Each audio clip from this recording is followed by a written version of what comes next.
serai le porte-parole du groupe que vous avez en face de vous et proposerai une introduction liminaire, à la suite de laquelle, bien entendu, les journalistes, et les journalistes seulement, proposeront les questions les plus appropriées à leur compréhension. Je voudrais souhaiter, avant que d'aller au fond des débats, je voudrais souhaiter que nous n'arrêtions pas de rêver, quelle que soit la position que nous avons par rapport à un sujet interpellant notre pays, de rêver d'entendre toutes les parties, de rêver un espace démocratique contradictoire, de faire en sorte que on n'anime point une sorte de guérilla médiatique, une sorte de milice médiatique. Je voudrais appeler les uns et les autres, quelle que soit leur opinion, à essayer d'entendre, même s'ils ne les aiment plus, celles et ceux qui sont en tout état de cause, même si vous leur refusez la qualité de citoyen de ce pays, même si vous leur refusez l'intelligence dans les affaires, mais vous ne pouvez pas ne pas les reconnaître comme des êtres humains. Et en tant que tels, ils ont le minimum de droit, celui d'être entendus, quel que soit l'espace. C'est dans notre culture que l'on dit souvent, on ne peut pas tuer un animal sans lui donner tout au moins à boire. C'est peut-être humain de vouloir faire disparaître une personne. C'est peut-être humain de vouloir faire en sorte qu'elle n'ait plus la force que l'on lui reconnaît, que l'on prétend qu'elle a. Mais c'est inimaginable que l'on puisse le faire sans lui permettre de s'exprimer. Alors, nous allons essayer de laisser les faits s'exprimer à sa défense et nous allons essayer de rappeler les actes. Alors, trois grands axes dans cette présentation introductive. D'abord les faits, ensuite ce qui apparaît dans l'opinion comme des différends. Je le dis parce que les journalistes qui sont là témoigneront qu'il n'y a aucune juridiction qui a été saisie, témoigneront qu'il n'y a aucune tentative de règlement en la forme civilisée qui a été introduite. Eh bien, au fond, en toute hypothèse, qu'il n'y a point en théorie de différents, mais on a distillé dans l'opinion quelques griefs que l'on porte à l'encontre d'un partenaire économique. Eh bien, nous allons essayer de restituer ces griefs-là. Et puis, bien entendu, formuler les réponses qui nous paraissent appropriées. Vous pourriez, et c'est cela l'espace démocratique, vous pourriez douter, vous pourriez critiquer, vous pourriez contester les réponses que nous allons vous formuler, mais vous devriez nécessairement les examiner. Et m'adressant à la salle, je m'adresse particulièrement à la presse. Alors, les faits, les différends, les réponses. Les faits. Nous allons essayer de les rappeler un peu dans l'ordre chronologique. Il n'y a rien de nouveau sous le soleil. Il n'y a rien de grave. Quand il y a une intention publique, quand il y a une prétention publique, cela se passe par un appel d'offres. Appel d'offres. Intention publique, prétention publique, le renforcement de capacité de la douane dans un domaine que constitue celui de PVI, du programme de vérification des importations, nouvelle génération, appel d'offres. Cet appel d'offres a été lancé le 3 décembre 2010 par le gouvernement béninois. Jusque-là, certainement le gouvernement ne dira pas qu'il a été trompé, puisque c'est lui-même qui a lancé l'appel d'offres. Certainement, il ne vous dira pas que des ministres sont complices. Nous sommes à l'appel d'offres. Eh bien, l'appel d'offres a été lancé. Les objectifs sont annoncés. Mettre fin à la fraude douanière. Mettre fin à la fraude douanière. Je vais offenser peut-être vos téléspectateurs, je vais boire de temps en temps, parce que je suis comme M. Talon. Hein, il faut quand même donner à boire. Et mes lèvres s'assèchent beaucoup plus fréquemment. Alors, Alors, mettre fin à la fraude douanière, accroître les ressources de l'État et assurer la compétitivité économique du Bénin. Résumé, c'est pour cela que l'on a lancé le programme de vérification des importations nouvelle génération. Vous savez, le mot programme, recherchons un peu dans le dictionnaire. Quand on dit programme, c'est un ensemble de projections. C'est une séquence. Et dans le programme, il y a une série de choses. Il y a une série d'actes parmi lesquels on peut envisager un contrat. Et donc, nous allons en venir là.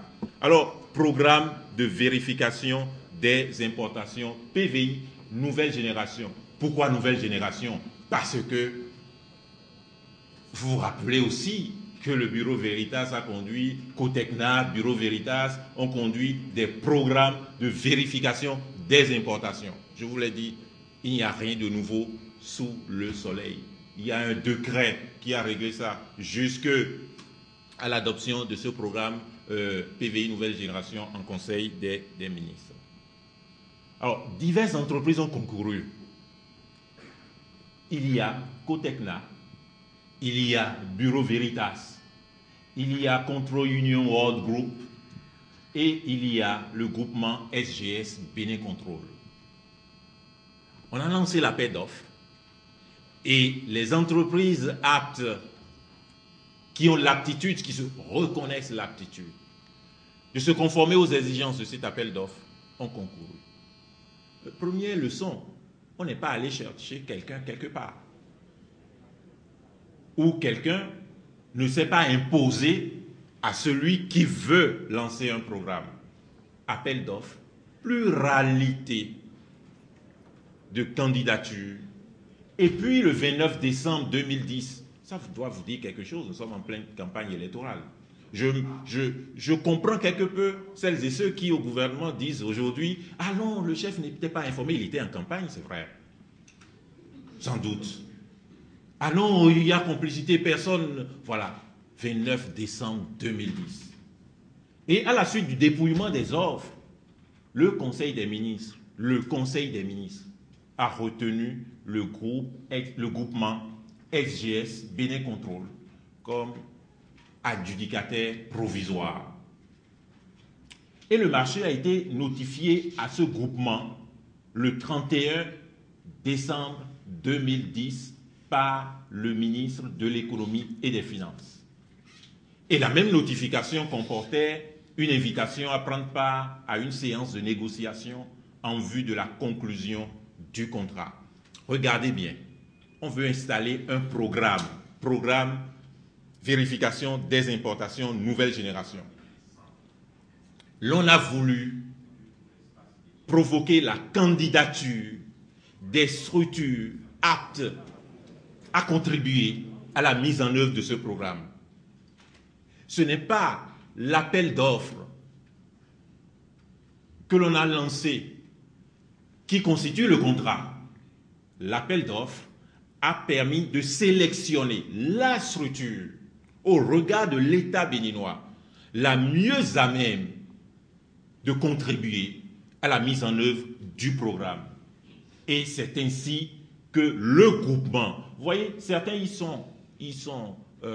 étaient allés seuls, Cotecna, Bureau Veritas, et puis Control Union World Group, mais deux structures se sont réunies, ont formé un groupement SGS Bénin Control. Je voudrais insister légèrement là-dessus. Groupement. On n'a pas dit société SGS Bénin Control, puisque au moment de compétir, ces deux groupements, les composants de ces deux groupements sont des entités indépendantes.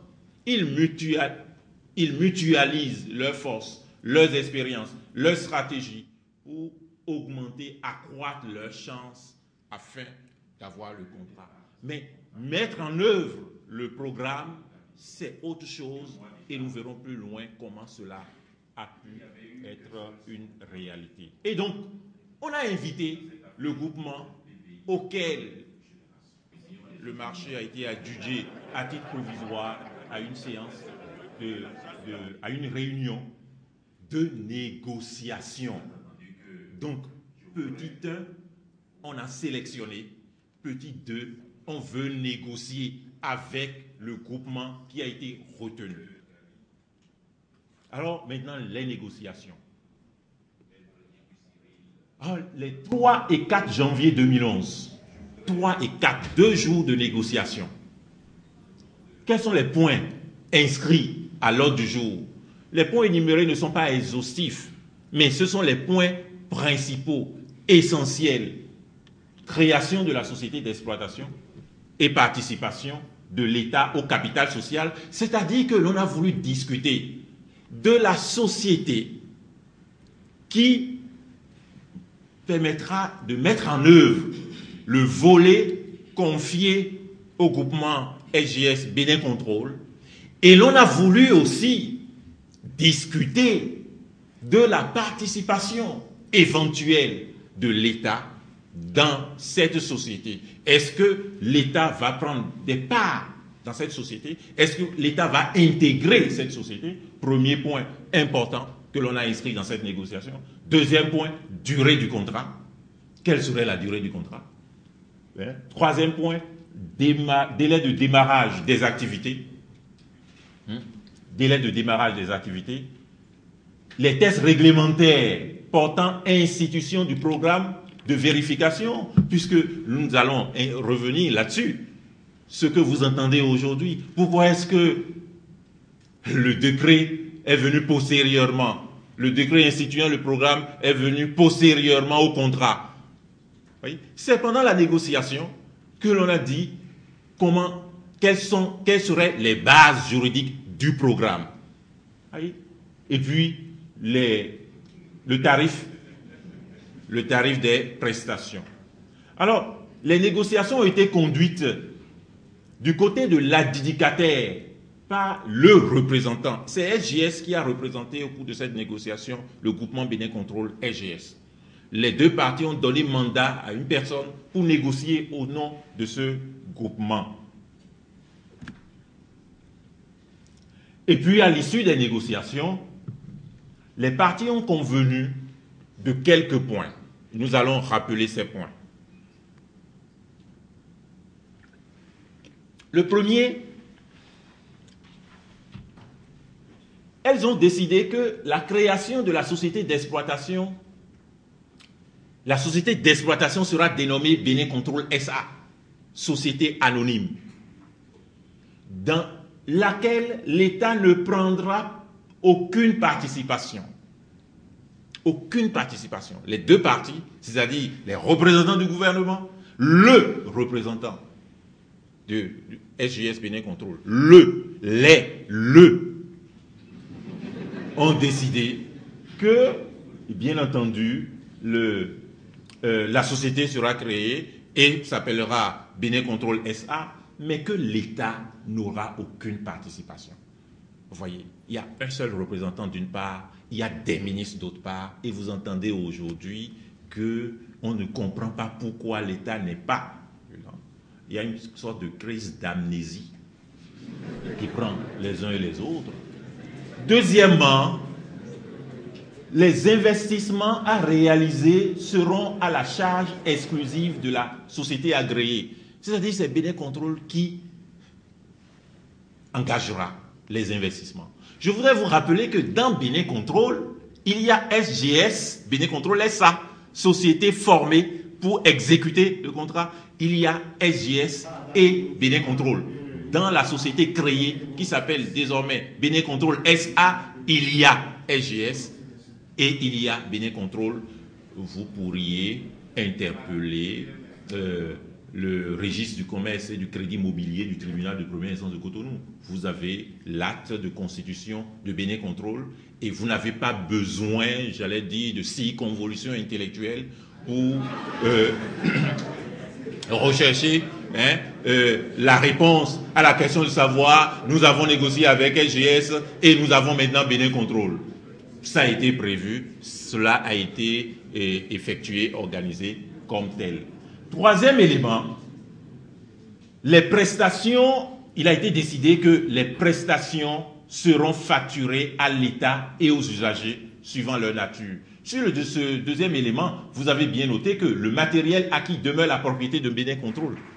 Ce sont les parties qui ont convenu. Et tous ceux dont nous parlons sont consignés dans le procès verbal de la réunion. Et on a décidé également que l'État assurera le suivi et le contrôle des prestations de la société par l'organe d'un comité technique mis en place et composé de qui?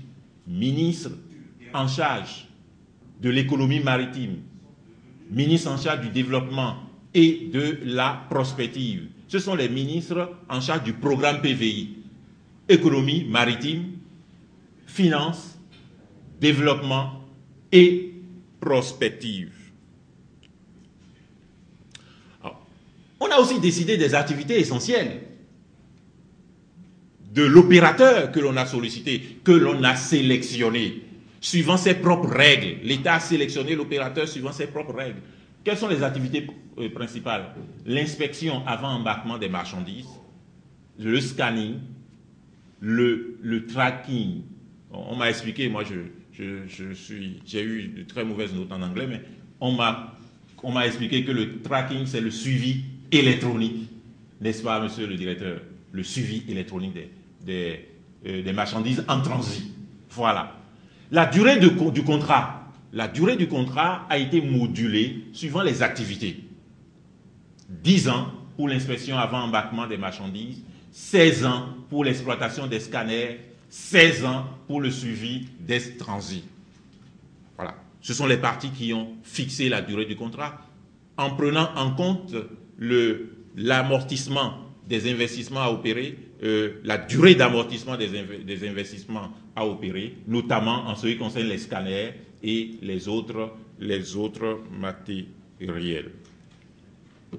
Alors, le gouvernement s'est engagé à prendre les actes réglementaires, décrets et arrêtés d'application portant institution du PVI. Encore une fois, c'est pendant la négociation que le gouvernement dit « Moi, je vais prendre les actes réglementaires ».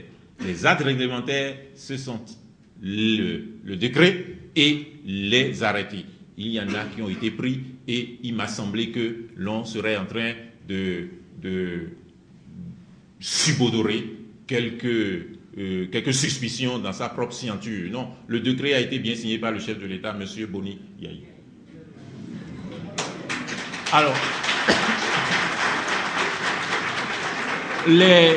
les informations,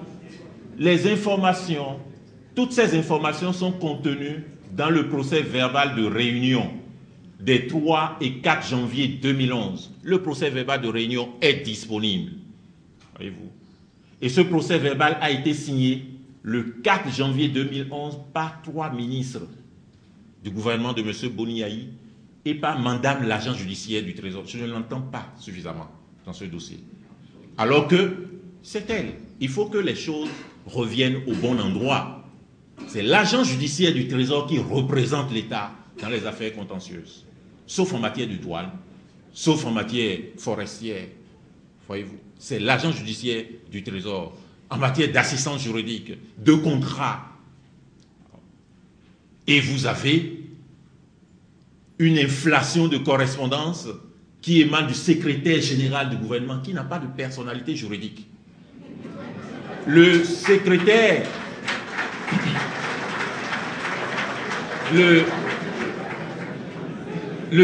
général du gouvernement ne peut pas,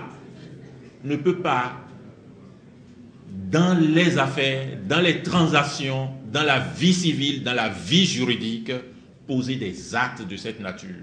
Je veux aller plus loin, même le chef de l'État. Lorsqu'il s'agit d'une matière contentieuse, ce n'est pas moi qui le dis, c'est une loi béninoise qui l'a dit. C'est une ordonnance béninoise qui l'a dit. C'est l'agent judiciaire du Trésor. C'est-à-dire, vous et moi, le chef de l'État ne peut pas nous écrire pour nous dire « je revendique quelque chose au nom de l'État ». C'est l'agent judiciaire du Trésor. Mais on ne va pas faire ce grief-là. On ne va pas faire ce grief. Il y a tellement d'ajustements au niveau, à certains niveaux à faire. On va procéder à une tentative de renforcement de capacité le moment venu. Alors, mais toutes ces informations donc sont contenues dans le procès verbal de réunion des 3 et 4 janvier 2011. Maintenant, le contrat. Le contrat. C'est-à-dire qu'il y a appel d'offres, il y a invitation à négociation, il y a négociation, il y a accord sur les points que nous avons exposés, et puis il faut formaliser cet accord dans le cadre d'un document que les juristes appellent contrat. Et c'est le contrat. Le contrat qui est intervenu a repris trait pour trait ce qui a été convenu par les parties.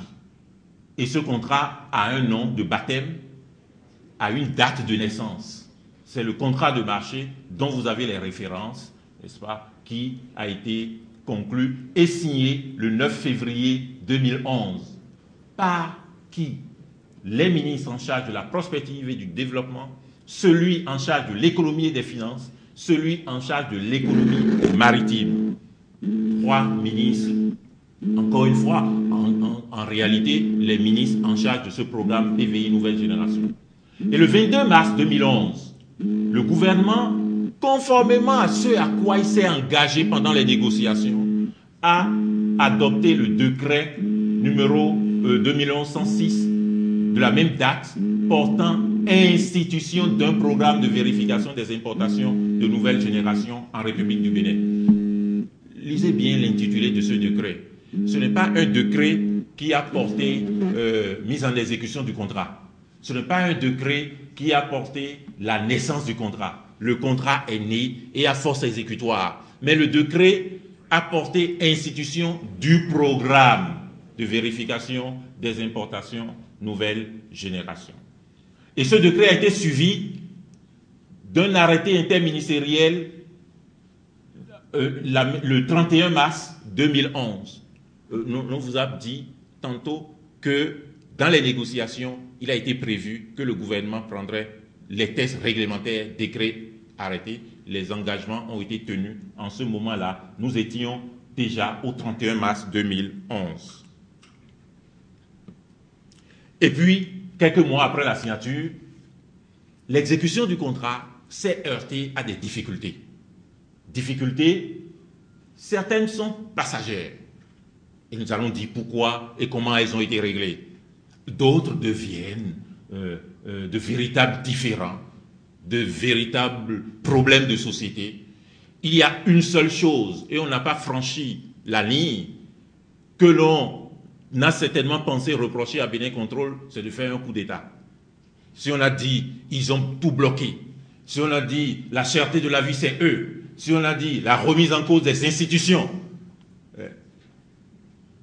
Il n'y a qu'une seule chose à ajouter, eh bien, Bénin Contrôle, à cause de ce programme, que l'on a soi-même lancé, pas appel d'offres, donc que l'on a validé, pas un décret, au sujet duquel on a pris les arrêtés, il n'y a que de dire, bien, ils veulent faire un coup d'État et il faut les arrêter. Peut-être a-t-on regretté que le Bénin venait de ratifier le protocole additionnel au pacte international relatif aux droits civils et politiques abolissant la peine de mort.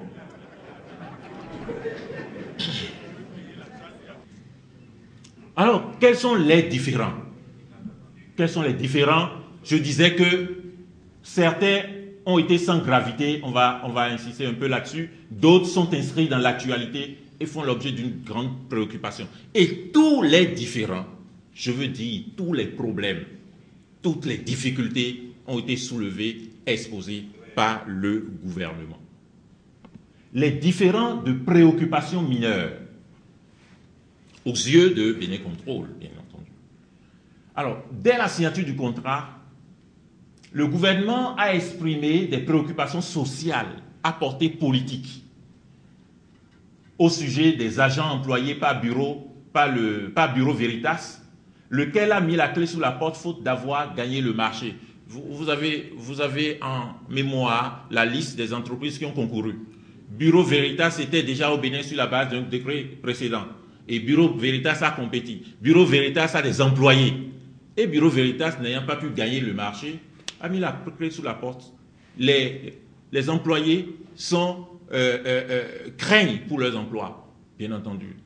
Et le gouvernement, et l'État, et son chef, en campagne ardente électorale à l'époque, vous imaginez bien que tous ne voudraient pas que ce problème alourdisse le climat de tension à l'époque. Ce n'est pas si loin que ça. Et donc, le gouvernement a posé ce problème.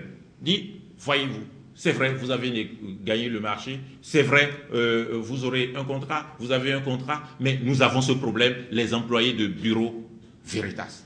Regardez, Bureau Veritas, au plan international, est un concurrent de SGS. SGS est avec Bénin Control. Et puis, l'on demande en quelque sorte à Bénin Control de convaincre SGS, concurrent au plan international de Bureau Veritas, de prendre ses employés, c'est-à-dire de venir dans sa maison, dans son salon, et puis dans sa chambre à coucher. SGS dit, j'ai des inquiétudes. Je ne peux pas reprendre les collaborateurs, les employés de mon concurrent. Je ne peux pas. C'est la première difficulté à laquelle, je veux dire, Bénin Control a été soumise. Et puis, soucieux de répondre favorablement à la préoccupation du gouvernement, et faute de pouvoir intégrer le personnel de Bureau Veritas dans le dispositif convenu avec SGS, la société Bénin Control a dû faire appel à Bureau Veritas comme deuxième partenaire technique en vue de l'intégration du dit personnel. Et cette option a heurté les intérêts de SGS qui devait être le partenaire technique exclusif, ce qui a provoqué son retrait de Bénin Control. Je repose les thèmes du débat. Je repose les thèmes du débat. Bureau Veritas, qui n'a pas pu gagner le marché, a laissé des employés. Le gouvernement a demandé à Bénin Control d'intégrer. Bénin Control ne peut pas intégrer sans aviser son partenaire. Son partenaire SGS, concurrent de Bureau Veritas, dit « Je ne peux pas prendre les employés de mon concurrent ». Alors que SGS a, sur cet aspect, l'exclusivité technique. SGS, Bénin Control dit « Il faut quand même trouver une solution ».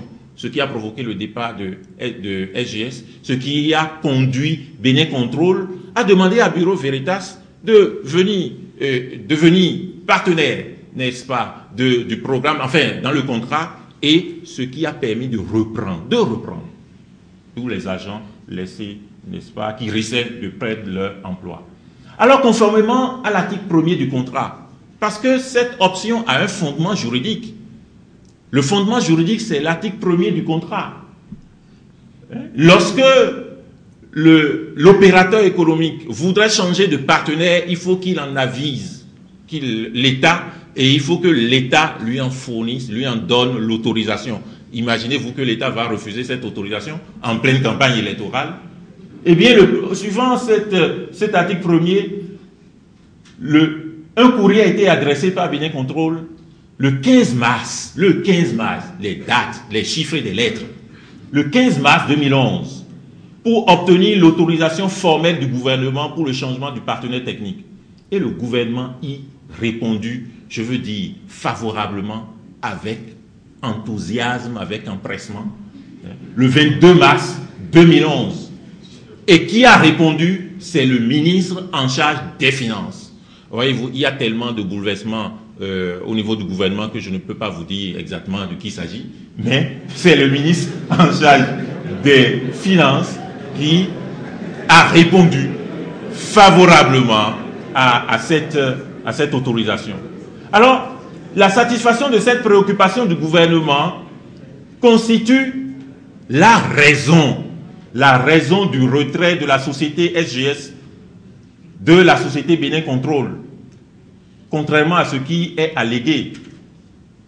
Et par ailleurs, il convient de souligner que les tarifs contractuels appliqués par Bénin Control sont inférieurs à ceux initialement proposés par la société SGS Bénin Control, par le groupement SGS Bénin Control, dans sa soumission à l'appel d'offres sous la signature de SGS. L'on vous a dit, et ça c'est, vous voyez, chaque fois on recherche des arguments. Et ça c'est récent, qu'il y a surfacturation.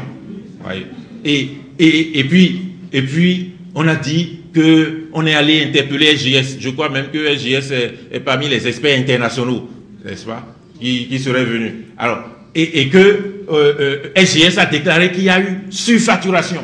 Vous n'allez pas oublier que c'est le SGS qui a représenté le groupement Bénin Contrôle SGS, que c'est SGS qui a négocié, et que pendant la négociation, sur des aspects importants, notamment sur le tracking, le gouvernement a dit diminuer le prix que vous aviez proposé, sur la base duquel le contrat vous a été adjugé.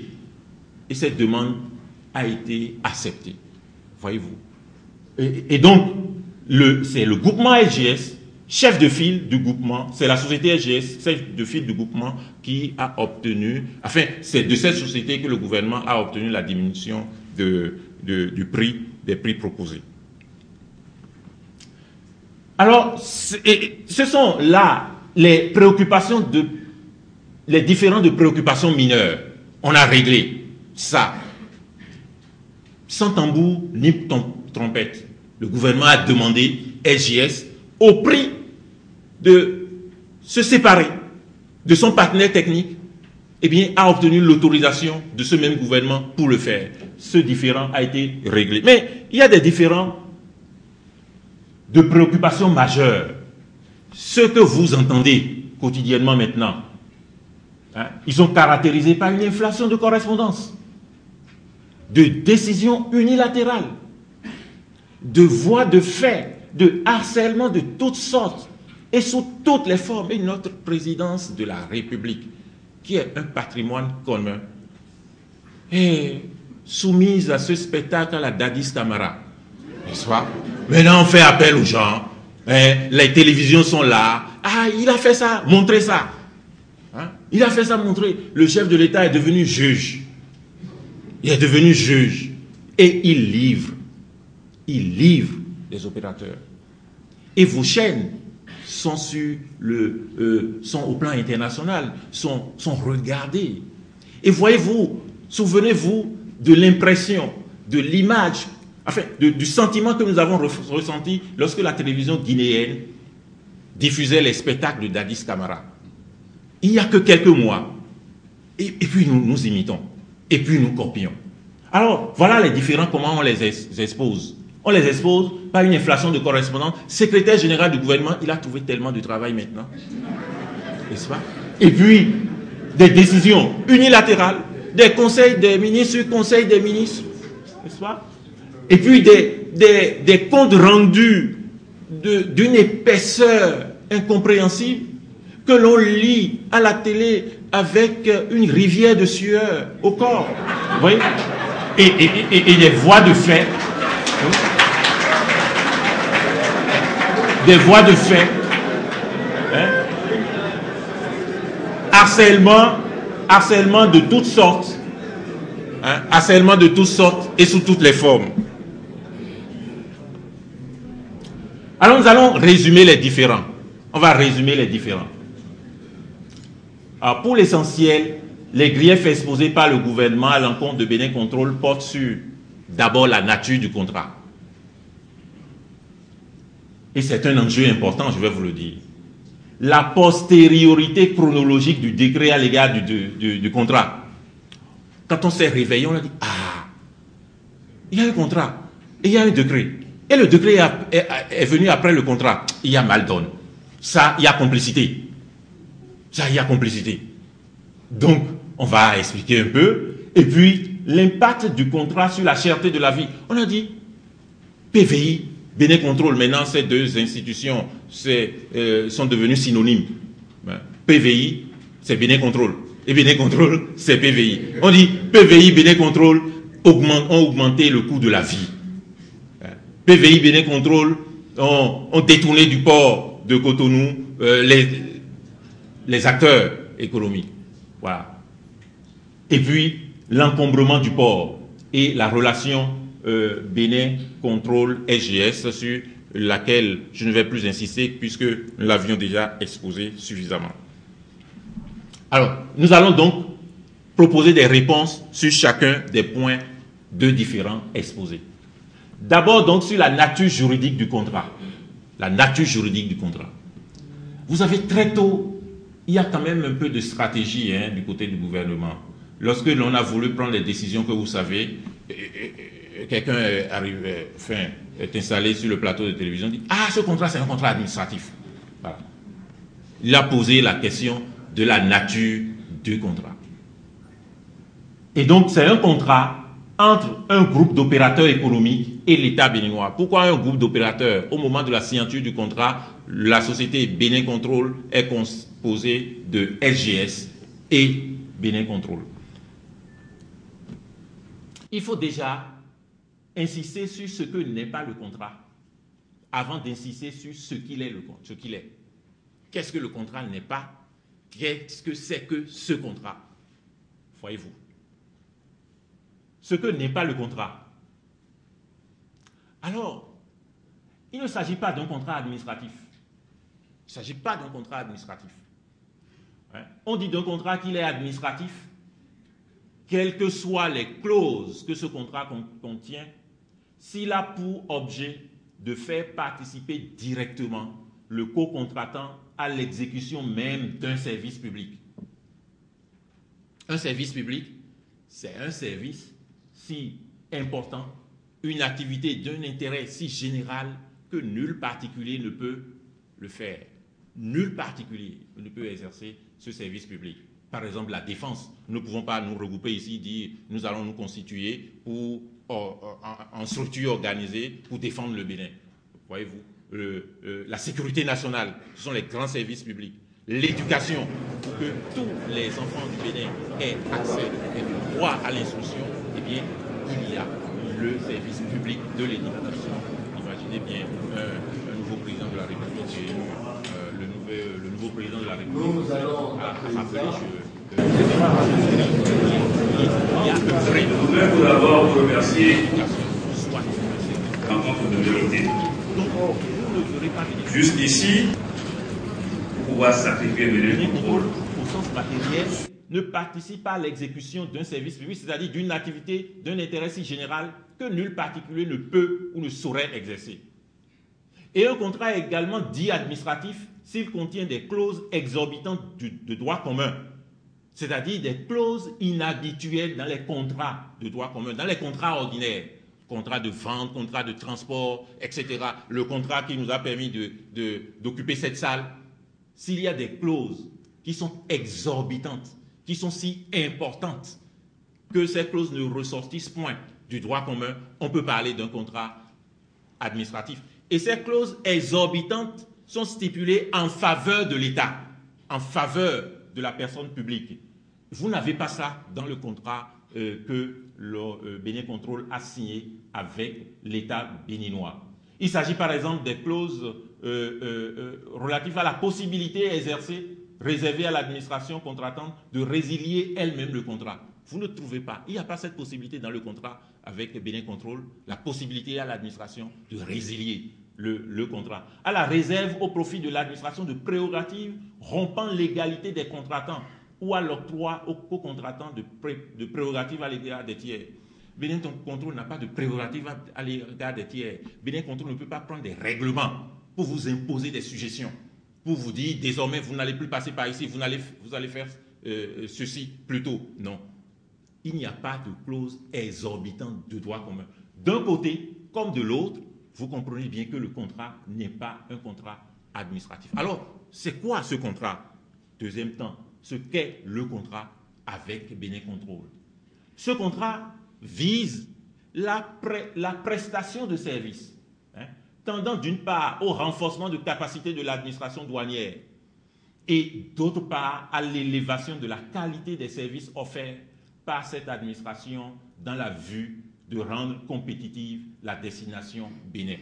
Vous voyez bien, bien sûr, c'est le cordon douanier.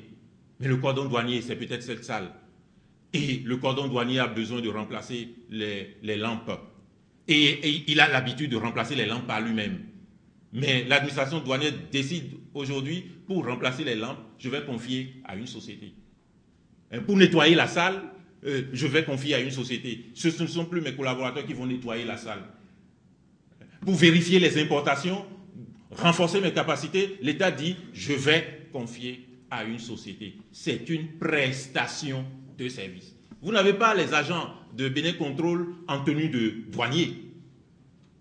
On ne serait pas en présence d'une prestation de service, mais on serait en présence de l'exécution d'un service public. Vous n'avez pas les agents de Bénin-Contrôle en train d'imposer ceci aux citoyens et cela à l'administration. Et donc, Bénin-Contrôle est un outil, est un instrument qui vise à renforcer la capacité de la douane dans le sens des objectifs qui ont été énoncés plus haut, à savoir renforcer les ressources de l'État. Renforcer les ressources de l'État. Et on va vous expliquer tout à l'heure que ces ressources, pendant cette période, ont été sérieusement renforcées. Eh bien, il est attendu de l'opérateur économique d'aider l'État à accroître ses ressources budgétaires en vue de la lutte contre la pauvreté. C'est donc un contrat à vocation économique. Un contrat à vocation économique. Nous qui sommes ici, l'État lui-même nous sollicite pour le défendre. Vous n'allez pas dire que l'acte de défense que je fais pour permettre à l'État de recouvrer ses créances, cet acte de défense, c'est un service public, et que le contrat que l'État a avec moi, c'est un contrat administratif. Vous n'allez pas me dire ça. Et si l'État refuse de payer, c'est la voie, pas la même voie que j'emprunte pour faire payer mes clients ordinaires que j'emprunte pour faire payer l'État. Ce n'est pas un contrat administratif. Lorsqu'il s'agit de prester, de fournir une prestation de service, eh bien c'est un contrat à vocation économique. Tous les avocats du monde ont des contrats avec les États. Tous les conseils, tous les consultants, toutes celles et ceux que l'État consulte dans le cadre de ce dossier, quel est leur contrat? C'est une prestation de service. Pour abattre Bénin-Contrôle, il ne faut pas rester dans le bureau de la présidence, il faut avoir des services, il faut avoir des consultations. Ces consultations sont fondées sur quoi? Sur un contrat administratif. Il serait le premier, celui qui vous a dit que le contrat PVI Bénin-Contrôle est un contrat administratif, pour vous dire que son contrat à lui n'est pas un contrat administratif. Prestation de service, ce n'est pas un contrat administratif, c'est un contrat de droit privé. Et il faut préciser pour renforcer, cette partie. Hein. Le contrat a Eli. Voilà. Eli, oui, il y a Eli, c'est ça, non? Parce que j'ai un confrère qui s'appelle Vlavonou Konou Eli. Voilà. Le contrat Eli, la justice privée pour le règlement des conflits. C'est dans le contrat. Le contrat lui-même a désigné la justice privée pour le règlement des conflits. Hein? Le contrat désigne le droit privé des affaires pour lui être appliqué. Oui. Le contrat indique notamment modification. Le terme révision n'est pas dans le contrat. Maintenant, c'est le vent, hein, révision partout. On va réviser la Constitution, on va réviser le contrat. Bon. Dans le contrat, il n'y a pas le terme révision, il y a le terme modification. Si l'on veut modifier le contrat, c'est l'article 48 du contrat. Vous voyez, l'article 48, toute modification que l'une des parties souhaite apporter au texte du présent contrat est proposée à l'autre pour être examinée avec soin. Les parties s'efforcent de parvenir à une solution acceptable. Le cas échéant, la modification proposée peut faire l'objet d'un avenant qui est annexé au contrat. Eh bien, il n'y a pas une partie qui fait des injonctions à l'autre. La demande de modification est adressée à l'autre partie, examinée avec soin. Et s'il y a un accord, il y a un avenant. L'avenant est joint au contrat. La modification ne fait pas disparaître le contrat. Et la modification ne vide pas le contrat de sa substance, de ses clauses décisives, de ses clauses importantes. Et puis l'article 49 dit quoi? L'article 49 sur le règlement des différends propose une procédure de règlement à 2 étages. Si l'on n'est pas d'accord, supposons sur les modifications, ce que l'on a appelé soi-même révision du contrat. Bon, si les parties ne sont pas d'accord, qu'est-ce qu'elles doivent faire? L'article 49 répond. L'article 49 dit conciliation préalable. C'est-à-dire que si l'État dit « je veux réviser la durée, je veux réviser le prix, je veux », au lieu de dire modifier, bien entendu, je veux cela, et que si Bénin-Contrôle n'accueille ou n'accepte cette demande, eh bien, conciliation préalable. Il appartient à l'État d'adresser une correspondance à Bénin Control pour lui notifier qu'il y a un différend. Et qu'à partir de ce moment, elles doivent, les deux parties, mettre en œuvre la procédure de conciliation préalable, qui consiste en la désignation d'un conciliateur. Les deux parties devront s'accorder pour désigner un conciliateur. Et le conciliateur, qui a une mission d'amiable compositeur, bon, ce sont les thèmes un peu plus complexes, amiable compositeur, qui propose une solution qui peut ne pas être inspirée de la règle de droit, n'est-ce pas, qui fonde sa solution sur l'équité, sur ce qui est équitable pour les parties. Eh bien, il faut désigner un conciliateur. Mais à défaut de conciliation, les parties disent quoi? Règlement arbitral. Et quelles sont les conditions? Faute d'accord sur la désignation du conciliateur, impossibilité pour le conciliateur de régler le différend dans les 30 jours de sa saisine, on saisit la juridiction arbitrale. Quelle est cette juridiction? Citation: juridiction arbitrale pour le règlement de le litige conformément aux dispositions du traité de l'OHADA qui régissent la matière. Les parties ont décidé que ce sont les dispositions du traité de l'OHADA. OHADA, Organisation pour l'harmonisation en Afrique du droit des affaires. Peut-être on a confondu, on s'est peut-être dit c'est l'Organisation pour l'harmonisation en Afrique du droit administratif. Non, ce n'est pas ça. Ce n'est pas ça. C'est le droit des affaires. C'est le droit des affaires et c'est le droit privé.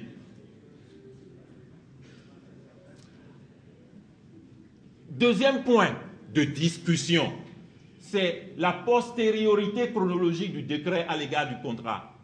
Nous vous avons déjà rappelé qu'il y a d'abord un appel d'offres, qu'il y a une ouverture de négociation et il y a conclusion du contrat. Et que c'est dans les négociations et dans le contrat qu'il a été prévu que l'État prendra le décret que l'on conteste soi-même. Et puis, il faut ajouter à cela que c'est l'État qui a l'initiative de l'opération. Vous n'allez pas quand même considérer qu'il est tellement puissant qu'il s'est substitué au chef de l'État pour prendre le décret.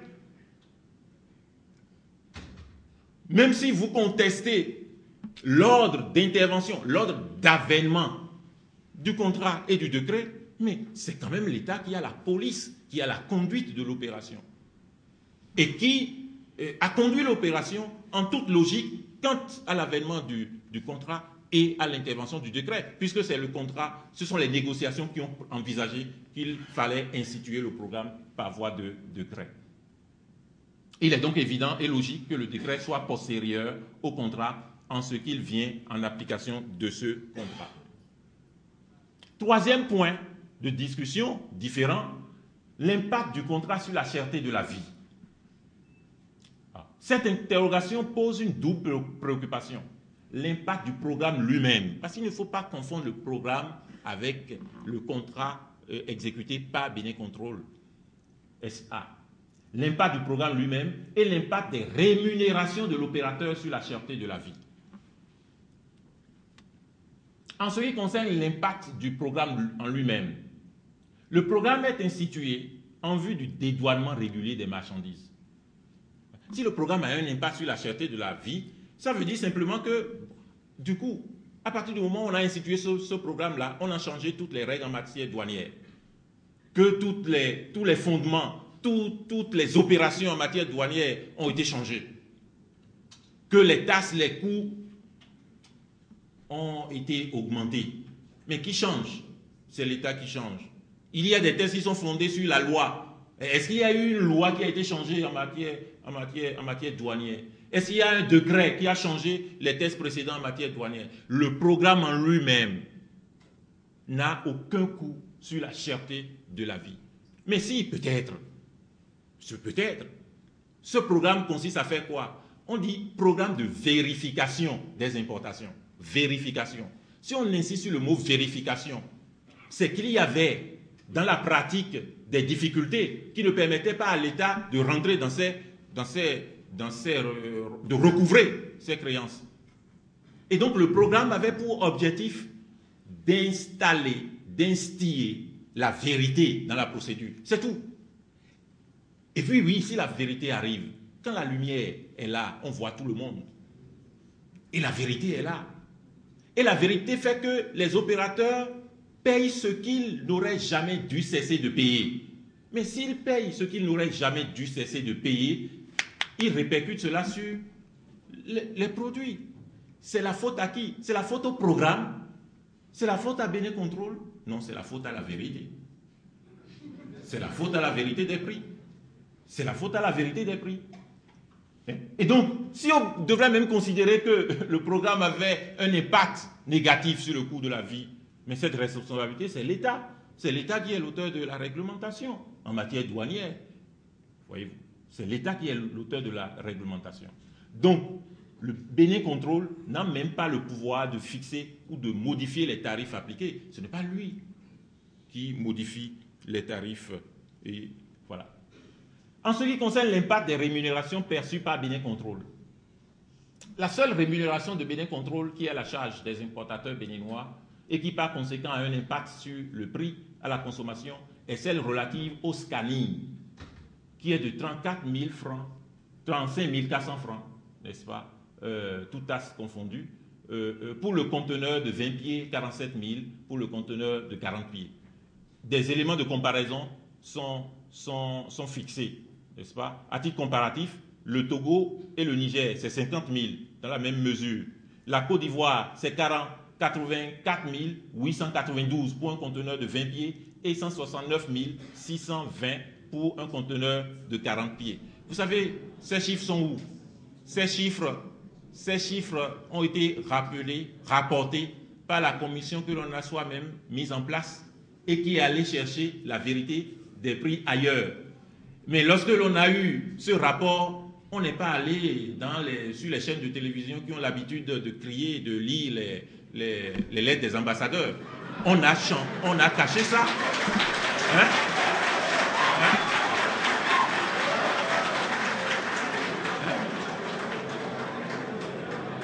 Lorsque l'on a eu ce rapport, on a caché cela. On a caché cela. On a caché cela. Donc c'est un peu le... Il n'y a que le scanning qui pourrait contribuer à augmenter. Mais regardez la mesure de l'augmentation. À titre d'exemple, 0,14 francs CFA sur une boîte de sardines vendue à 500 francs au marché. Ainsi de suite. Il y a un autre grief, l'encombrement du port. Et c'est le dernier, l'encombrement du port. Il est fait grief au PVI et à Bénécontrôle de contribuer à l'encombrement du port. Or, il est établi plutôt que le scanning accélère les formalités de dédouanement, facilite la sortie des camions, même s'il est vrai qu'au démarrage du programme, il a dû falloir procéder à des adaptations, puisque ce sont des instruments dont on n'avait pas l'habitude. Mais cette période-là a été passée. Bénécontrôle n'intervient que si l'usager a fini ses formalités en vue du scanning et du tracking. Or, il est bien compris, bien entendu, que certains usagers hésitent ou résistent à l'accomplissement de ces formalités, contribuant à l'engorgement du port. Il n'est donc pas juste d'affirmer que Bénécontrôle est responsable de l'encombrement identifié. Il appartient en outre à l'autorité portuaire de mettre de l'ordre et d'instiller la discipline dans le comportement des usagers et des acteurs portuaires. Donc, voyez-vous, ce sont là l'ensemble des griefs. 5 principaux griefs et 5 principales réponses. Au fond, on ne peut pas, lorsque l'on examine ce qui se passe de la part du co-contractant État, lorsque l'on examine les griefs lancés, lorsque l'on essaye d'entendre ceux qui parlent, eh bien, on rechercherait vainement la véritable cause du problème, la véritable cause du différend. Vous avez tout dans le contrat. Le contrat parle de conciliation, le contrat parle de règlement arbitral. Vous n'avez pas dans le contrat ce mot suspension. Vous n'avez pas dans le contrat ce mot-là. La suspension n'est pas dans le contrat. Et ça, c'est l'enjeu de la caractérisation du contrat. Si l'on considère que le contrat est un contrat administratif, on dirait bien, l'administration même si ce n'est pas prévu dans un contrat administratif, l'administration a le droit de suspendre. Mais ce n'est pas un contrat administratif. Et la suspension n'est pas dans le contrat. Et donc, on recherche. Et on recherche encore la cause réelle de ces difficultés et de ces différends. Je pense qu'il faut essayer d'écouter un peu les faits, de lire un peu les actes, de regarder les comportements et de laisser son cœur appelé à la critique, de rester un peu dans la suspicion heureuse. Pourquoi tout ça? C'est l'un des titres des chroniques d'une radio de la place. Pourquoi ça? Pourquoi tout ça? Oui, pourquoi tout ça? Dans un moment tellement proche, il y a une proximité suspecte avec tellement de choses qui se passent dans le pays. Tellement de programmes de révision, de modification, de ceci, de cela. Et puis tout ça avec Coton, tout ça avec PVI, tout ça. Et puis on découvre cela un an seulement après sa propre élection. Et puis oui, le chaos. Mais la chance que nous avons, que nous devrions espérer dans le chaos, c'est de ne pas installer le chaos, CHAO. Ne pas installer le chaos. La chance du chaos, K.O. c'est de ne pas installer le chaos.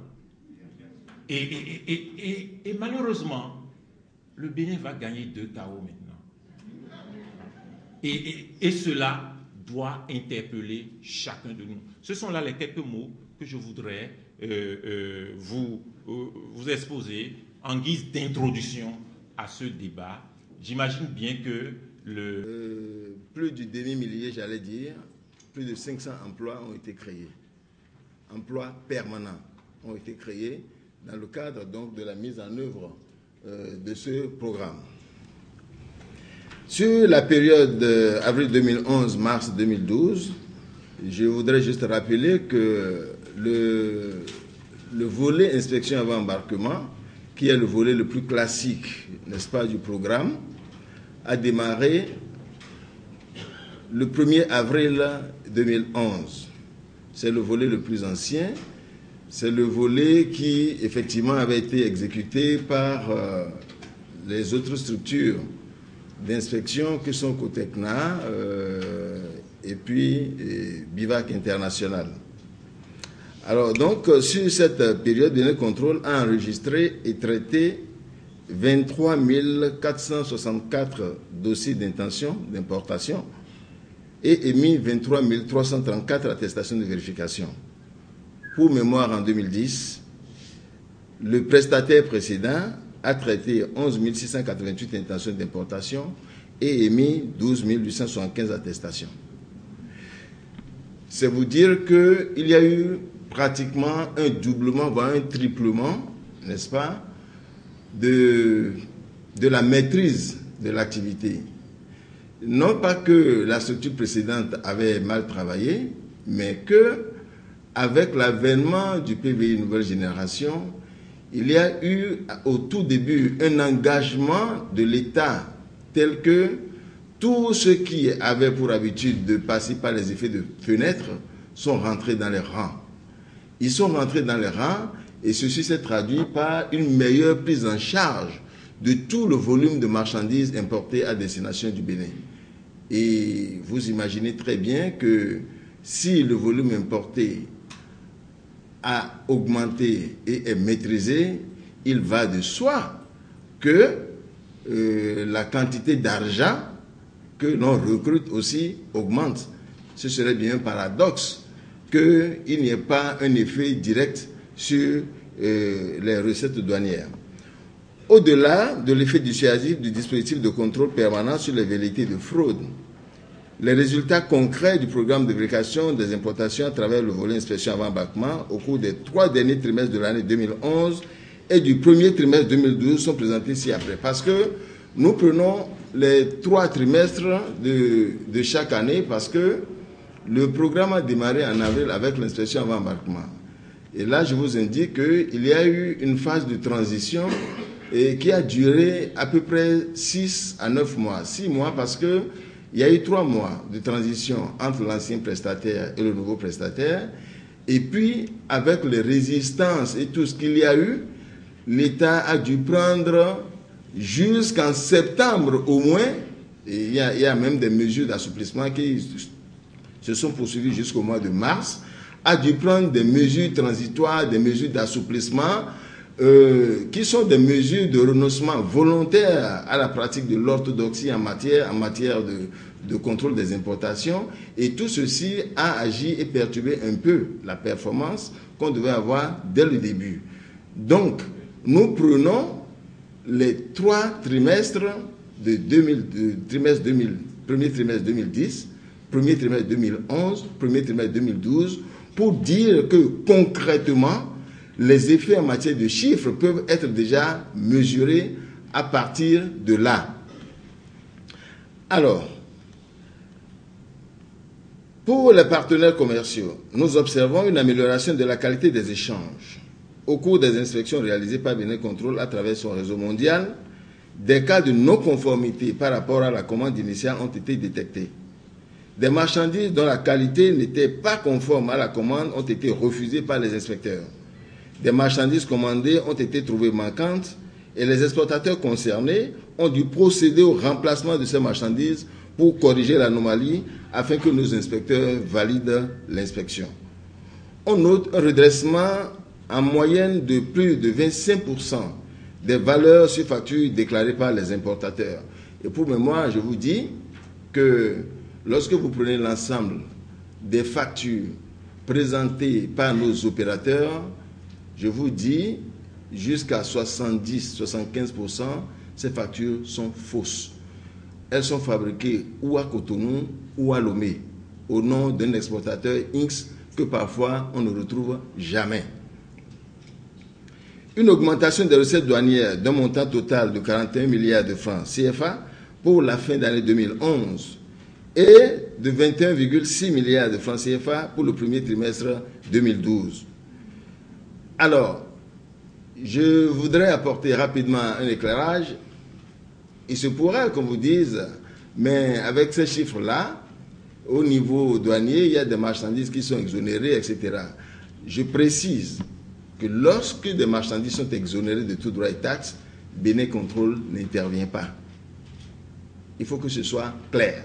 Lorsque des marchandises sont exonérées de tout droit et taxes, Bénin Contrôle n'intervient pas. Cela veut dire que des chiffres que nous vous donnons ici, ce sont des chiffres qui font bien abstraction des marchandises qui sont exonérées de droits et taxes.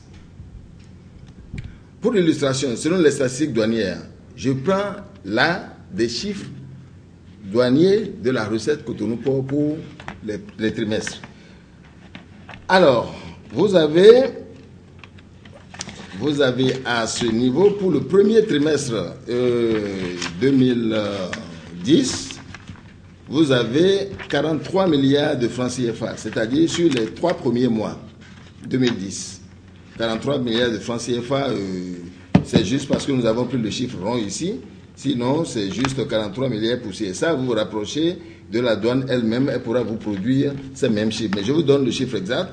Ça fait 43 milliards 168 millions 078 829 francs. Recettes douanières Cotonou Port 2010. En premier trimestre 2011, vous avez 49 milliards 894 millions 978 466. Recettes douanières, chiffres douaniers, Cotonou Port. Premier trimestre 2012, vous avez 65 milliards 654 millions 323 316 francs. C'est des chiffres douaniers, c'est incontestable. Et l'augmentation donc des recettes, si on doit prendre le premier trimestre 2011 par rapport au premier trimestre 2012, se chiffre donc à 15 milliards 759 millions 334 850 francs CFA. C'est donc à juste titre que, au cours de l'une de nos importantes réunions, la ministre des Finances, à l'époque, avait affirmé que c'est bien la première fois depuis 3 ans que l'on note une augmentation substantielle des recettes douanières qui dépasse les prévisions. Ces chiffres, il faut les sortir pour dire qu'effectivement, le programme a commencé à porter réellement des fruits. 15 milliards sur 3 trimestres, sur 3 mois, c'est important. Parce que si le programme a pris dans ce sens, il faut espérer qu'avec les mois qui vont suivre, nous irons donc d'amélioration en amélioration. Mais malheureusement, pour le moment, il y a un coup d'arrêt provisoire qui n'arrange pas forcément les choses, parce que les statistiques que nous avons commencé à démontrer déjà que toutes les fenêtres se sont réouvertes et que les oiseaux ont recommencé à sortir par là-bas.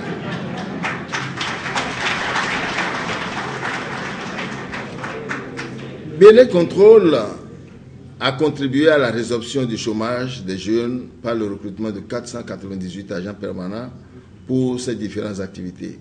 Outre les formations permanentes sur les procédures douanières, ainsi que sur l'utilisation de matériels et outils informatiques, tous les employés de Bénin Contrôle ont été sensibilisés aux valeurs éthiques et de moralité qui s'imposent dans le métier de contrôle des importations. Conclusion. Les activités de Bénin Contrôle s'inscrivent dans le cadre du mandat que lui a donné l'État béninois pour la réalisation des prestations dans le cadre du programme de vérification des importations PVI de nouvelle génération, en réalité avec l'administration des douanes. Bénin Contrôle SA a fait des investissements nécessaires au plan des équipements et des ressources humaines et mis en place une organisation efficiente avec ses partenaires techniques pour atteindre des objectifs du PVI de nouvelle génération, à savoir amélioration des recettes douanières, lutte contre la fraude douanière et l'insécurité, facilitation des formalités d'enlèvement des marchandises au cordon douanier. Et les résultats obtenus au cours des premiers mois d'activité sont assez encourageants pour toutes les activités: inspection avant embarquement, IAE, scanning et tracking, entendez, suivi électronique du transit. Toutefois, la réalisation des prestations demandées à Bénin Contrôle se trouve confrontée à de multiples entraves, tant de la part du maître d'ouvrage que de la DGD, que des usagers. À ce titre, je voudrais juste rappeler que lorsque nous disons PVI, c'est un programme. C'est un programme dont la mise en œuvre implique plusieurs acteurs: douane, Bénin Contrôle, acteurs portuaires, importateurs et opérateurs économiques à divers niveaux, transitaires, transporteurs, commissionnaires en douane agréés et enfin, le plus grand des acteurs et pas des moindres, l'État béninois à travers les différents ministères qui doivent jouer leur partition. Je voudrais dire ici que PVI n'est pas égal Bénin Contrôle. Cette équation n'est pas juste. C'est un programme dans lequel chaque acteur doit jouer pleinement sa partition avec bonne volonté, avec professionnalisme pour permettre aux prestataires qu'est Bénin Contrôle de pouvoir accompagner la douane en y ajoutant aussi son grain de sel. En effet, Bénin Contrôle ne bénéficie pas de tout le soutien nécessaire pour réaliser les prestations que l'État lui a demandées. Cette situation n'a donc pas permis à Bénin Contrôle SA de déployer tout le dispositif conçu pour atteindre les objectifs de la mission à lui confier par l'État. Les difficultés rencontrées sont pour la plupart relatives à la volonté de contourner les mécanismes mis en place ou à la résistance des opérateurs face aux nouvelles procédures qui pourtant sont plus souples que d'habitude. Même si cela gêne des intérêts ou des pratiques anciennes, la transparence, la traçabilité et la célérité sont actuellement requises dans les opérations d'importation et de dédouanement des marchandises au Bénin. Le PVI, en tant que vecteur des réformes, doit induire des changements de comportement de tous les acteurs portuaires. Les anciennes pratiques des douaniers, des manutentionnaires, des transitaires et des transporteurs ne sont pas compatibles avec le nouveau dispositif. Bénin Contrôle SA souhaite une collaboration plus active avec la douane dans la mesure où les deux structures sont en amont et en aval de toutes les procédures. Bénin Contrôle SA estime que tous les acteurs portuaires doivent s'imprégner suffisamment des nouveaux mécanismes et des nouvelles procédures dans le cadre de la mise en œuvre du programme de vérification des importations et s'impliquer davantage dans leur mise en œuvre pour soutenir la réussite du programme afin d'assurer la compétitivité du port de Cotonou et d'améliorer les recettes douanières. Je voudrais enfin dire une question, juste une question. Nous sommes dans les années 1990 où il avait été nécessaire, pour des raisons bien évidentes, de manque de ressources de l'État, que l'on institue le système d'inspection avant embarquement de marchandises. Nous étions dans les années 90. Aujourd'hui, nous sommes en 2012 et je voudrais juste nous poser une question et je laisserai à chacun le soin de pouvoir trouver la réponse à cette question. Les mots MAUX, les problèmes et les difficultés qui ont poussé le Bénin à adopter l'inspection avant embarquement depuis les années 90, je voudrais nous poser la question de savoir si ces mots ont aujourd'hui disparu. C'est une question. Et puis, je vais m'en arrêter là pour donner la parole à M. Kolo qui va poursuivre. Je vous remercie. Les signatures des ministres ne représentent plus rien du tout. Lorsque l'État s'engage à travers un contrat, il est en même temps prêt à mettre en lambeau ce contrat. Je voudrais vous donner quelques explications pour compléter toutes celles qui ont précédé. Lorsque l'État a voulu engager le bras de fer contre Bénin Contrôle, il s'est dépêché d'aller sur les sites d'installation des infrastructures pour constater que Bénin Contrôle n'a pas installé de scanner à Ilakodi, que Bénin Contrôle n'a pas installé de scanner à Craqué, et envoyer une signification d'huissier pour dénoncer la différence de Bénin Contrôle. Mais savez-vous que dans le contrat signé par l'État, il s'est engagé à mettre à la disposition de Bénin Contrôle les sites d'installation de ces infrastructures. Alors où je vous parle, l'État n'a jamais mis à la disposition de Bénin Contrôle ces sites. Ça peut se vérifier.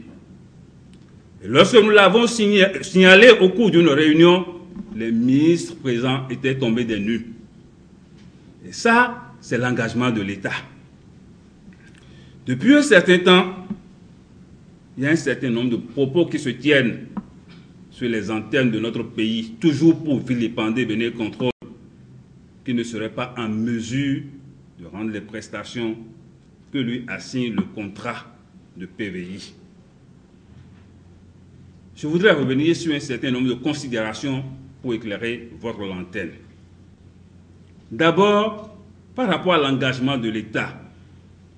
Au cours d'une réunion, le ministre de l'économie maritime a dit « Les véhicules en transit ne participent pas du contrat de PVI en ce qui concerne le tracking. » Et il est revenu sur les ondes pour annoncer la même chose. Je voudrais, à l'occasion de cette rencontre de vérité, vous lire juste un article du contrat signé par l'État lui-même. Article 26. Le prestataire mettra en place un système de suivi électronique du transit basé sur l'utilisation des balises GPS, GSM, GPRS ou de toute autre technologie réputée ayant pour objectif de donner à la douane du Bénin les moyens de suivre à distance et en temps réel les véhicules en transit. C'est écrit. Comment peut-on venir sur les ondes et déclarer à la face de l'opinion que les véhicules en transit ne font pas partie du suivi électronique? C'est de l'intoxication. C'est bel et bien prévu. Et c'est pour cette raison que depuis un certain temps, vous avez constaté que Bénin Contrôle ne fait plus le tracking des véhicules, et que la douane a repris du service. C'est à l'encontre des engagements de l'État. Engagements signés par des ministres de la République. Je disais, si les signatures des ministres de la République ne valent plus rien, c'est grave. Deuxième chose, très récemment, mes anciens collègues sont montés au créneau, sortant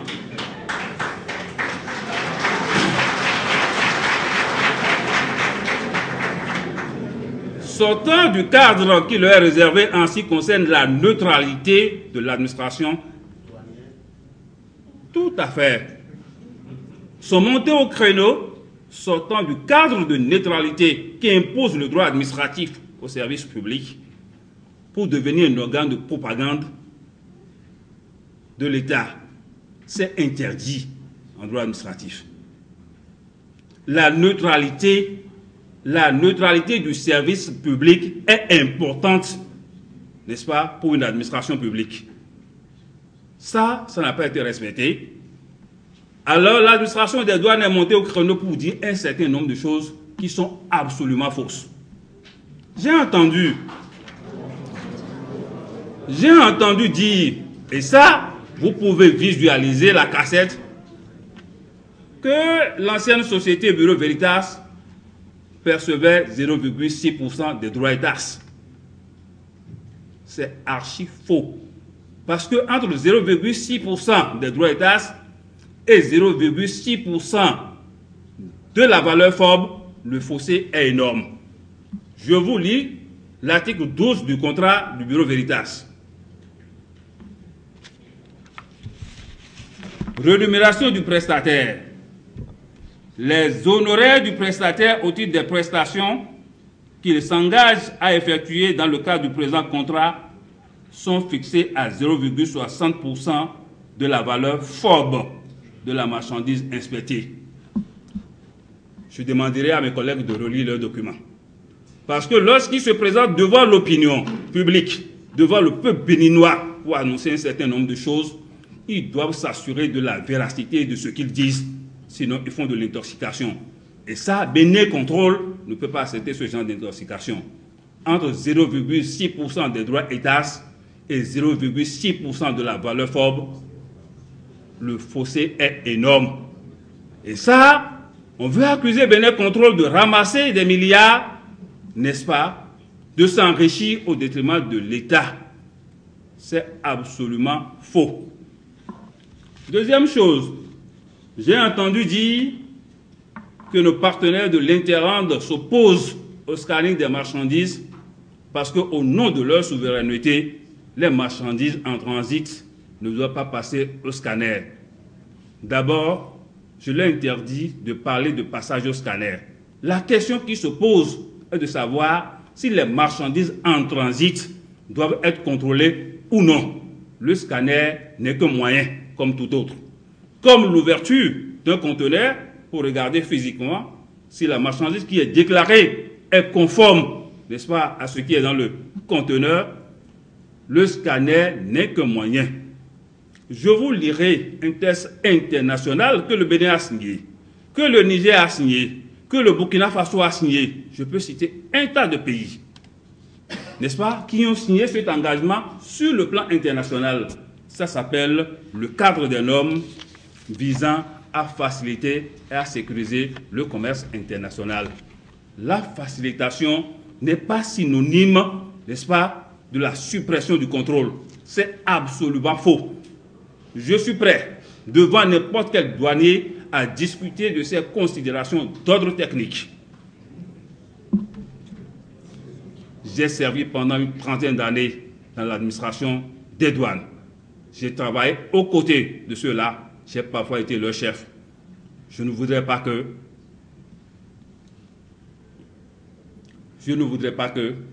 bradent l'héritage que les anciens ont laissé. Car c'est extrêmement grave. Je vous lis le cadre des normes, une partie du cadre des normes visant à faciliter et à sécuriser le commerce international. je lis le pilier numéro 1, n'est-ce pas, de ce cadre de normes que le Bénin a signé, que le Niger a signé, que le Burkina a signé, que le Tchad a signé. Je vous parle en connaissance de cause. Parce que, il est vrai, je suis agent de Bénin Contrôle aujourd'hui, j'étais agent de la douane hier, mon discours n'a jamais varié. Mon discours n'a jamais varié. Et ils auront la probité intellectuelle de le reconnaître. Parce que je suis la personne qui a dirigé les réformes pendant de nombreuses années au sein de l'administration des douanes, jusqu'à ma sortie. Ils le reconnaîtront sans doute. Par conséquent, je vous lis cette partie du cadre des normes. Un cadre des normes, n'est-ce pas, qui est un instrument international de l'Organisation mondiale des douanes. L'Organisation mondiale des douanes comporte plus de 174 administrations dans le monde. C'est l'organe, n'est-ce pas, qui coiffe toutes les administrations douanières. Et le Bénin est membre de cette organisation-là. Je vous lis ceci. Pour répondre aussi bien au ministre de l'économie maritime, qui est venu également sur les ondes dire qu'au nom de leur souveraineté, les Nigériens ou nos amis de l'Interland s'opposent au scanning des marchandises. Il devrait dire tout simplement qu'ils s'opposent au contrôle des marchandises en transit au nom de leur souveraineté. Mais lorsque vous passez sur le territoire d'un pays, c'est votre souveraineté que vous faites prévaloir. Je considère un instant que vous êtes en voyage et que vous transitez, n'est-ce pas, par un pays. Vous allez dire que vous êtes en transit et que vous n'allez pas vous soumettre au contrôle. C'est absolument faux. Vous vous soumettez au contrôle même lorsque vous êtes en transit. Il en est de même pour les marchandises. Et je vous lis ceci. Norme du pilier 1. L'administration douanière respectera les procédures de contrôle douanier intégrées telles que décrites dans les directives douanières relatives à la gestion de la chaîne logistique intégrée. L'administration douanière sera habilitée à inspecter le fret provenant et sortant, transitant ou transbordé par un pays. La législation internationale est claire.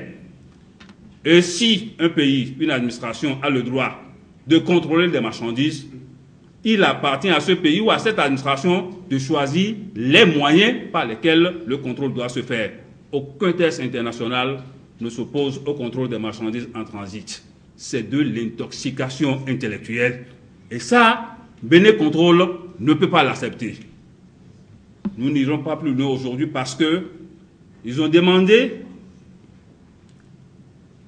à rencontrer n'importe qui sur la télévision pour discuter de ces questions. Bénin Contrôle est prête.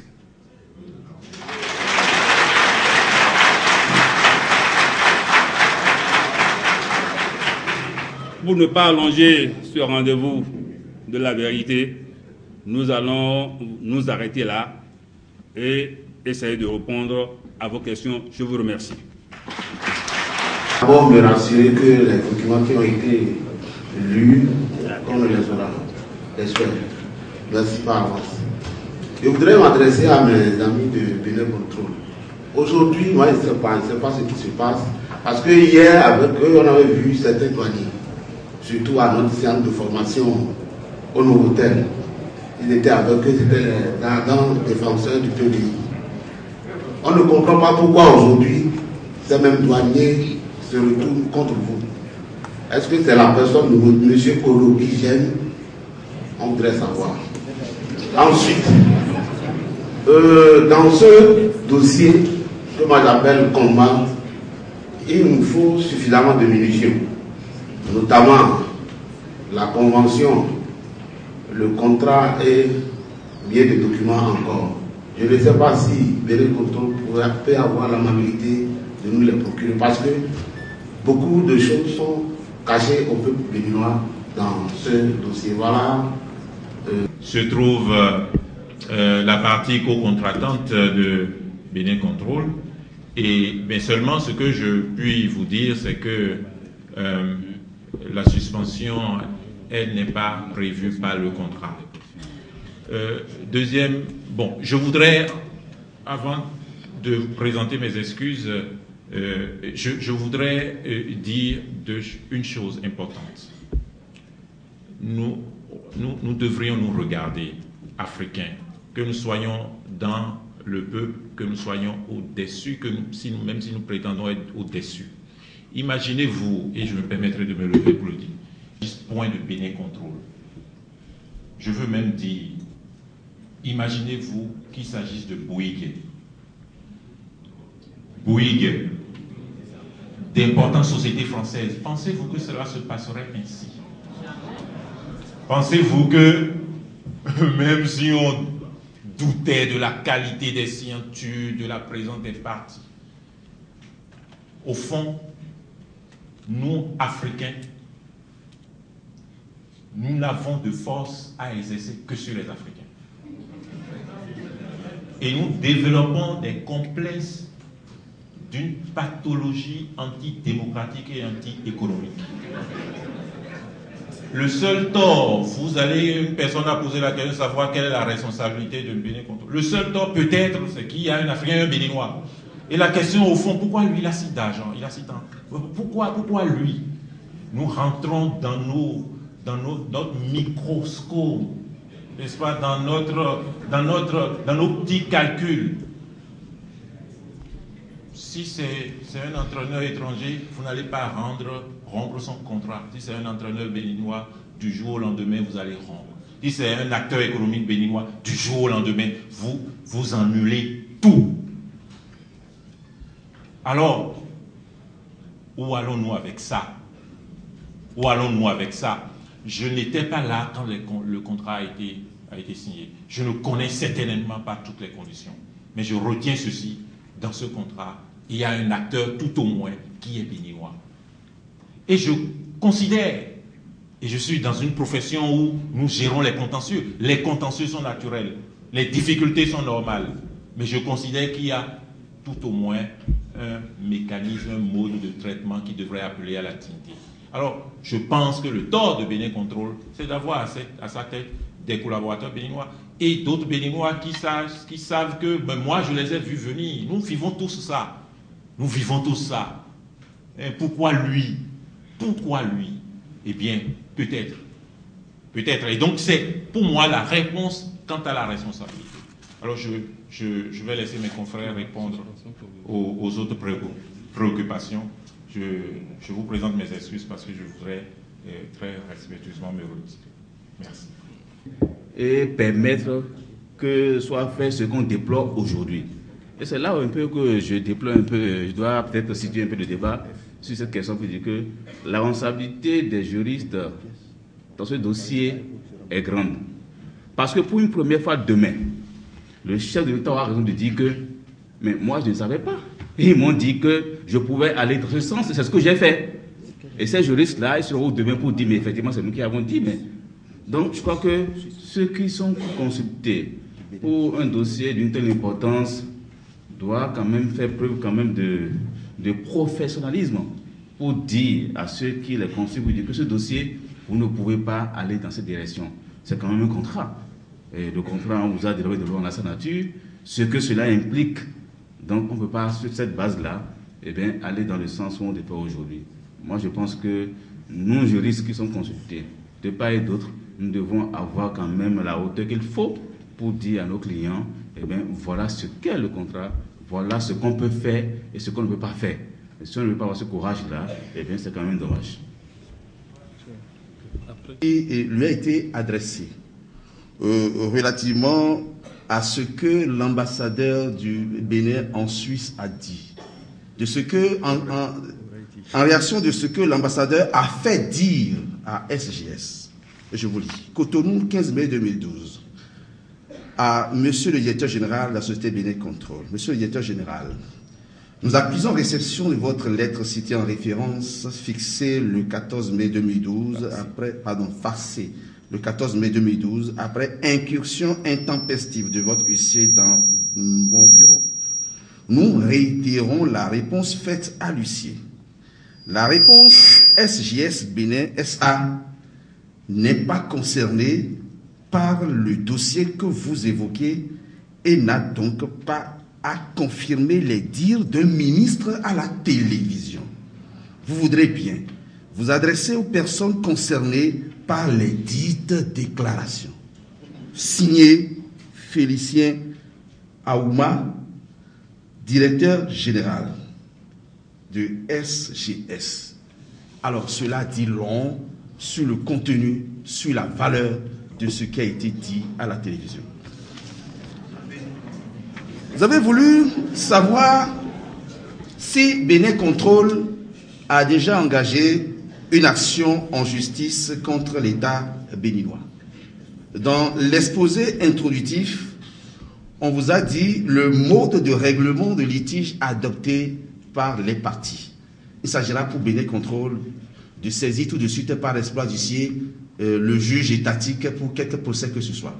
Il s'agira dans un premier temps, parce que d'abord c'est l'État qui estime et qui a des différends qui l'opposent à Bénin Contrôle.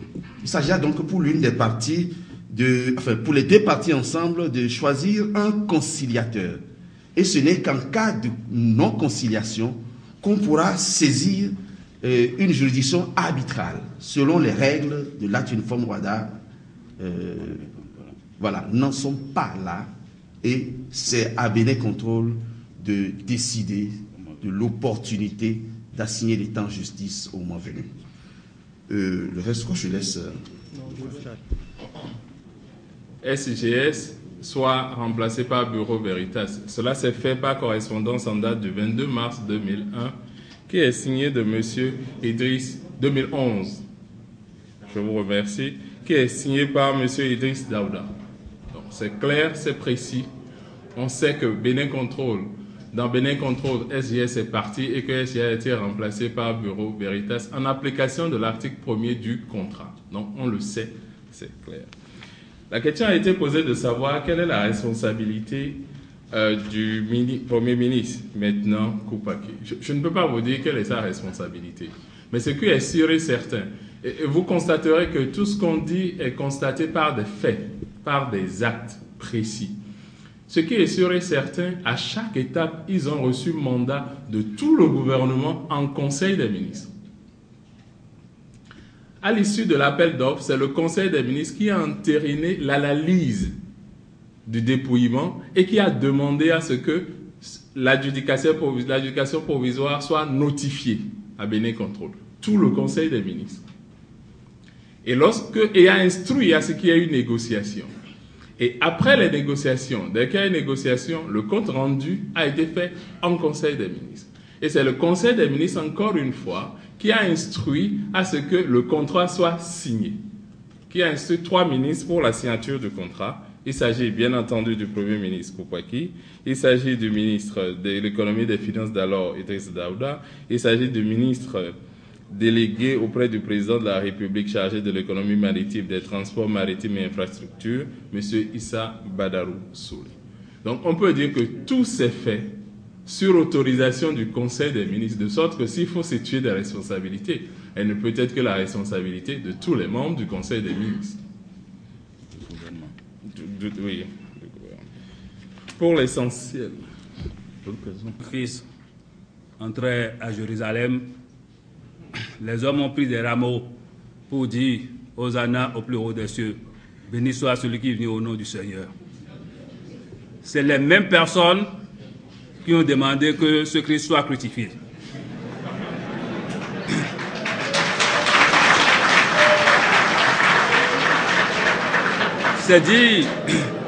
C'est dit combien de fois l'homme est hypocrite. Les résistances au changement, nous les connaissons. Et avec beaucoup de volubilité, j'ai entendu des gens dire, déclamer pratiquement, nous sommes pour le PVI. Aujourd'hui, vous vivez également ce qui se passe avec les mêmes personnes. Je n'en dis pas davantage. L'État a bloqué les recettes de Bénin Contrôle. Je dis tout simplement c'est vrai. Il n'y a pas une autre réponse à cela. L'État n'a pas seulement bloqué les recettes de Bénin Contrôle.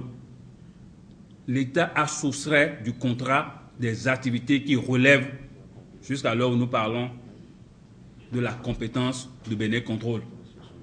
Je veux parler plus spécifiquement du tracking des véhicules d'occasion. Personne aujourd'hui, c'est un défi, ne peut dire, conformément au contrat qui a été signé par l'État. J'insiste sur la signature des ministres de la République. Conformément au contrat qui a été signé, personne ne peut dire aujourd'hui que les véhicules d'occasion en transit ne relèvent pas du domaine d'intervention, du champ d'intervention de Bénin Contrôle. C'est écrit. Par conséquent, je crois que tout est clair là-dessus, n'est-ce pas? Suspension provisoire, les réponses sont déjà apportées. Je crois que globalement, nous avons répondu aux 5 questions qui ont été posées par les journalistes. Je vous remercie. Où le ministre ou les ministres désignés par le gouvernement signent le contrat.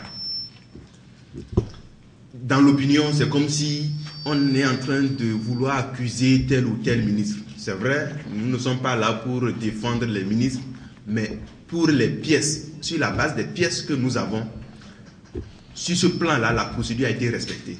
Les ministres qui ont été désignés par le gouvernement ont conduit l'opération jusqu'à la conclusion du contrat.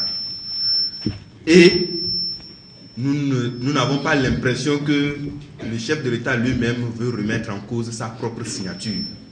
Par conséquent, nous estimons que la signature, à moins de venir dire à l'opinion que sa signature a été imitée.